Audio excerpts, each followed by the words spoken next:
Good morning बच्चों। मैं आपको आपकी विषय अध्यापिका श्रीमती मंजू गुप्ता जो नौका विहार सुमित्रा नंदन पंत जी द्वारा रचित पढ़ा रहे थे, उसका अंतिम पहरा आज मैं पढ़ाने जा रही हूँ। बच्चों, ये पहरा मोस्ट इम्पॉर्टेंट है। बोर्ड में अगर पंत जी से पूछा जाता है तो 90% यही पहरा पूछा जाएगा। आप इसको बहुत ध्यान से समझें, सुने, पढ़ें और अपनी कॉपी में प्रश्नों का अभ्यास अवश्य करें। इसमें कवि के मन में जो नौका विहार करते समय जो विचार आते हैं उसका वर्णन किया है।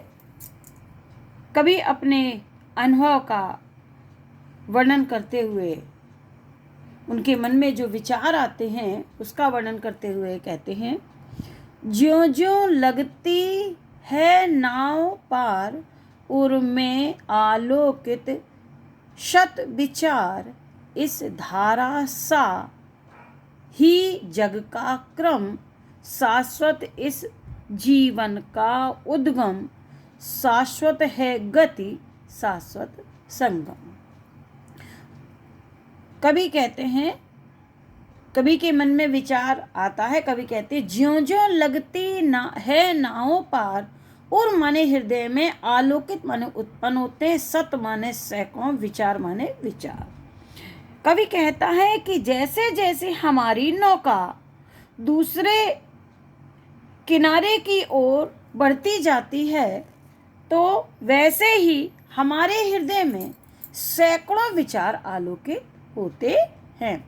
कवि कहता है, जैसे जैसे हमारी नौका दूसरे किनारे की ओर जाती है तो हमारे हृदय में सैकड़ों विचार उठने लगते हैं, आलोकित होने लगते हैं, जागृत होने लगते हैं। और हम सोचते हैं किस धारा से जग का क्रम। कवि कहता है कि हम सोचते हैं किस धारा के समान ही संसार का क्रम भी चलता रहता है। इस धारा सा जग का क्रम, इस धारा के समान ही संसार का क्रम चलता रहता है। शाश्वत इस जीवन का उद्गम, इस जीवन का, इस धारा के समान यह जीवन भी शाश्वत है। जिस प्रकार ये धारा निरंतर चलती रहती है, आगे को बढ़ती रहती है और उस धारा का स्थान, आगे जाने वाली धारा का स्थान दूसरी धारा लेती है, उसी प्रकार संसार का क्रम भी, जीवन का क्रम भी निरंतर चलता रहता है। जीवन भी इस धारा के क्रम की भांति निरंतर आगे की ओर बढ़ता रहता है और उसके पीछे कोई उसका दूसरा स्थान ले लेता है। शाश्वत है गति शाश्वत संगम। उसी प्रकार जिस प्रकार जीवन की, जल की गति शाश्वत और संगम है, उसी प्रकार से जीवन का उद्गम भी शाश्वत है और जीवन की गति और जीवन का मिलन भी शाश्वत है। जिस प्रकार जल की धारा निरंतर चलती रहती है और आगे आने जाने वाली जल की धारा का स्थान पीछे की जल धारा ले लेती है, उसी प्रकार जीवन का उद्गम भी शाश्वत है। जिस प्रकार जल की गति अपनी गति से आगे को बढ़ता रहता है और उसी प्रकार से जीवन भी की गति भी और जीवन का उद्गम भी शाश्वत है। उसी जलधारा के समान जीवन का मिलन भी शाश्वत है, अर्थात जीवन का क्रम भी इसी प्रकार कभी भी टूटने वाला नहीं है। शाश्वत नभ का नीला विकास, शाश्वत शशि का रजत हास, शाश्वत लघु लहरों का विलास। कवि कहता है कि शाश्वत नभ का नीला विकास, आकाश का नीला विस्तार भी शाश्वत है। शाश्वत माने प्रत्यक्ष है, चिरस्थायी है, ये कभी भी मिटने वाला नहीं है। शाश्वत शशि का रजत हास और चंद्रमा की चांदी जैसी हंसी भी चिरस्थायी है, अर्थात चंद्रमा की चांदनी भी चिरस्थायी है। शाश्वत लघु लहरों का विलास। और छोटी छोटी इसी प्रकार छोटी छोटी लहरों का विलास माने ऐश्वर्य, ऐश्वर्य ऐश्वर्य भी शाश्वत है, विलास माने ऐश्वर्य। उसी प्रकार छोटी छोटी लहरों का विलास भी शाश्वत है, ऐश्वर्य भी शाश्वत है, ये भी निरंतर चलता रहता है। उस नौका विहार के समय कवि के मन में सैकड़ों विचार जागृत होते हैं। कभी भावनाओं के सागर में डूब गया और विचार करने लगा, हे जग जीवन के कर्णधार। ये मोस्ट इम्पॉर्टेंट है, यही अंडरलाइन है, इसी को ही आपकी व्याख्या करना है। ये पहरा बहुत इम्पॉर्टेंट है। इसमें रहस्यवाद है, कवि के हृदय में जो भावनाएं उठती हैं, जो रहस्य की जागृति होती है, उसका वर्णन कवि करता है। हे जग जीवन के कर्णधार, चिर जन्म मरण के आर पार, शाश्वत जीवन नौका विहार।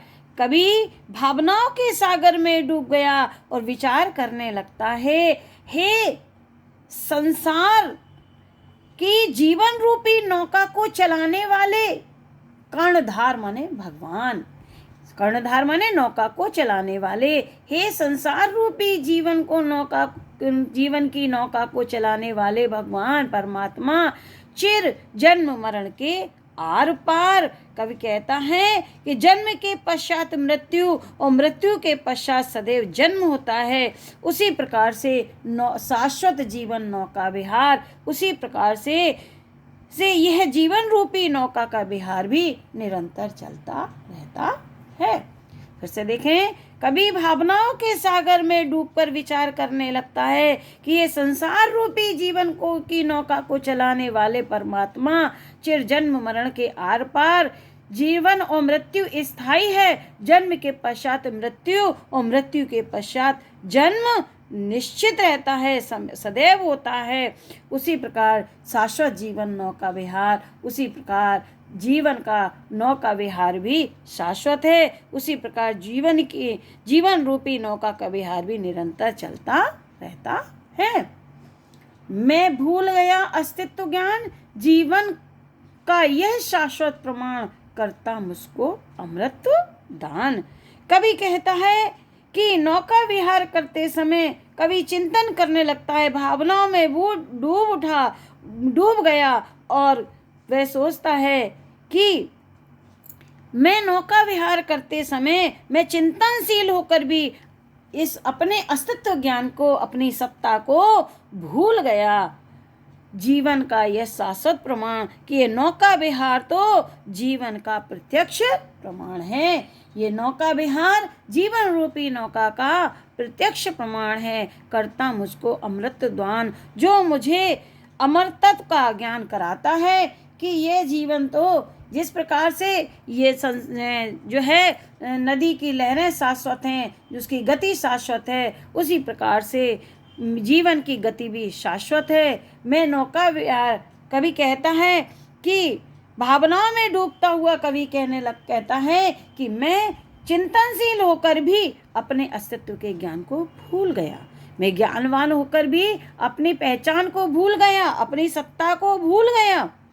ये जीवन का यह शाश्वत प्रमाण कि ये नौका विहार जीवन का प्रत्यक्ष प्रमाण है, करता मुझको अमृत दान, जो मुझे अमरता का बोध कराता है। बच्चों, ये पहला बहुत इम्पोर्टेंट है, बहुत इम्पोर्टेंट है, इसको आप ध्यान से सुने और समझें। और कुछ प्रश्न हैं इसके, जिसके मैं आपको बता रही हूँ, ये प्रश्न बोर्ड परीक्षा में पूछे जाते हैं, जिसे आप ध्यान से सुनिए।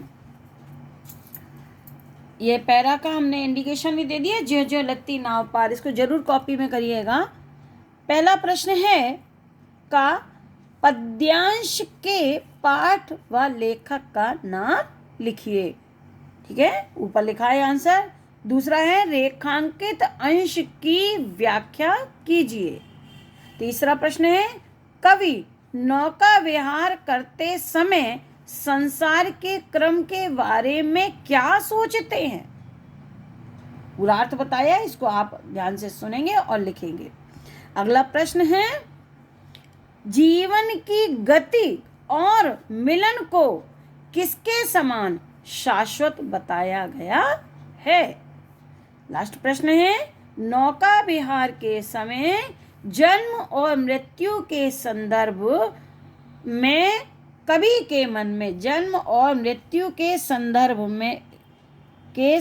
में कवि के मन में क्या विचार आता है?